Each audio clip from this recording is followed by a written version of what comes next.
de marque, un champion d'escrime. Bonjour Enzo Lefort. Bonjour Enzo. Bienvenue dans Outre-mer le Même. On est ravis de vous accueillir aujourd'hui. Je suis content d'être là. Enzo, vous avez été sacré champion du monde de fleuret en 2019. Oui, c'est ça. Médaillé d'or par équipe aux derniers Jeux Olympiques de Tokyo. Oui. Vous êtes né à Cayenne, Oui. en Guyane. Oui. Et comment est née cette passion pour l'escrime? C'est très simple. J'ai vu Laura Flessel, qui est une grande championne guadeloupéenne d'escrime, remporter les Jeux d'Atlanta en 1996. À l'époque, j'étais tout petit, j'avais 5 ans, et je me souviens très bien, j'étais dans le salon, et puis j'ai vu Laura qui était pleine de passion, qui met sa dernière touche en finale, et j'ai dit à mon père que je voulais arrêter le tennis, que je pratiquais déjà pour pratiquer l'escrime, parce que quand on a 5 ans, jouer avec des épées avec ses copains, c'est quelque chose dont on rêve. Et à la rencontre de nombreux champions aux Antilles, pourquoi est-ce que c'est vraiment une vocation là-bas? Alors, c'est vrai qu'on me pose souvent la question, et maintenant avec le recul, maintenant que j'ai un peu d'expérience, je suis fier de pouvoir dire que qu'en Guadeloupe et aux Antilles, on bénéficie d'une belle école d'escrime. Il y a des entraîneurs qu'on appelle les maîtres d'armes, qui sont vraiment très forts techniquement, qui arrivent à nous transmettre leur passion également, et en fait on cultive ça dès le plus jeune âge. Et je pense aussi que le fait de devoir partir dans l'Hexagone assez tôt finalement, pour poursuivre sport-études, je pense que ça nous donne ce petit soupçon de motivation en plus, parce que, en fait, on saute sans parachute. Quand on arrive à l'internat, on peut pas rentrer chez nous le week-end, on rentre chez nous peut-être 1 ou 2 fois par an. Oui, donc ce sont des sacrifices. Voilà, c'est ça, on sait pourquoi on part. C'est le grand saut. Et quelles sont les qualités nécessaires pour être un bon escrimeur?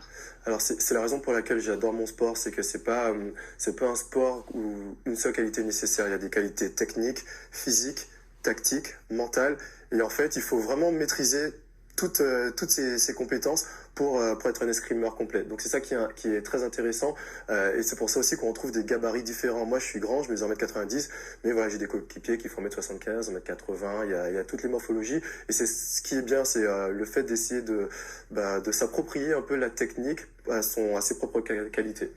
Et vous avez rencontré Laura Flessel? Oui, j'ai eu la chance de la rencontrer quand je suis rentré à l'INSEP en 2010, ça me rajeunit pas, mais et puis surtout j'ai eu la chance de faire mes premiers Jeux Olympiques quand elle était porte-drapeau à Londres en 2012, et ça c'était très symbolique, dans le sens où moi c'était ma première Olympiade, elle c'était sa dernière. Voilà, j'ai vu ma première flamme olympique s'embraser à ses côtés, et sa dernière flamme olympique s'éteindre alors que j'étais juste à côté. Donc ouais, c'était assez symbolique, c'était très fort comme moment. Passage de relais. Alors, exactement. Enzo, on vous amène tout de suite en Guadeloupe, où le club des Abîmes accueille les futurs champions, et parmi eux, le jeune Thibaut Planté, et nous avons assisté à l'un de ses entraînements. Regardez.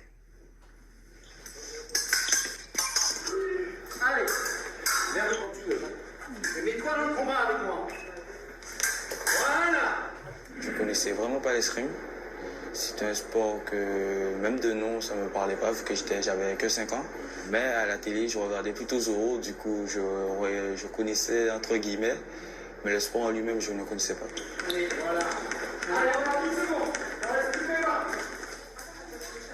Ce qui me pousse, c'est faire mieux que la compétition précédente ou l'entraînement précédent, m'améliorant, en tirant de plus en plus bien, et voilà. Voilà. Hop, défends. 1, 2, 3, contre 2, 6, ta prochaine. Battez octave, dégage, quand tu veux. Il est assez instinctif, il a des grandes qualités de vitesse, d'explosivité et beaucoup de doigté. Ouais, non, c'est parce que, voilà, tu dois attaquer. Hop, voilà. En mouvement, n'attendez pas. Hop, voilà. Hop, oui, c'est bien. C'est vraiment une famille. Ils ont su créer une dynamique entre eux, parce que même une fois qu'ils ont quitté, ils reviennent au pôle, ils côtoient les compétitions quand ils sont sur place. Et ça fait très plaisir. On voit qu'ils sont, ils sont attachés à leurs origines. C'est important. Parfait, relâchez.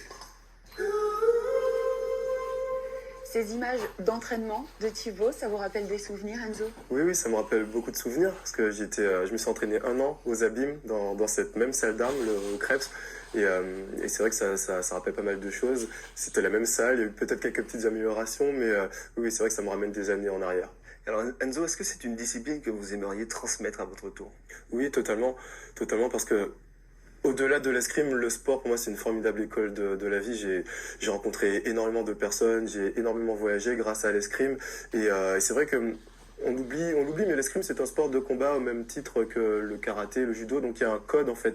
Il y a un code. Il y a la valeur principale, c'est le respect de l'adversaire, le respect de l'arbitre, de son entraîneur. Et c'est vrai que c'est très formateur. Quand j'étais petit, j'étais un peu agité dans le sens, j'avais beaucoup d'énergie. C'est vrai que ça m'a énormément appris à me canaliser.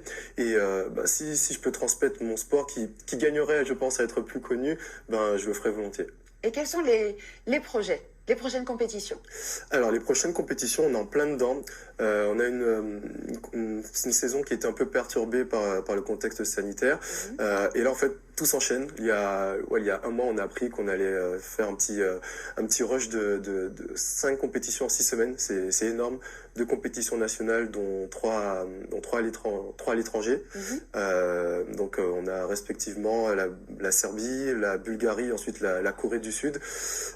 Ensuite, quand on revient de Corée du Sud, on a les championnats de France, en région parisienne, Antony. Donc, voilà, ça va être assez sportif. Un programme bien chargé. Exactement. Alors, on sait, vous êtes attendu, mais on va vous garder avec nous jusqu'à la fin de l'émission. Ouais, avec plaisir. Pour la suite de la recette, parce que j'ai senti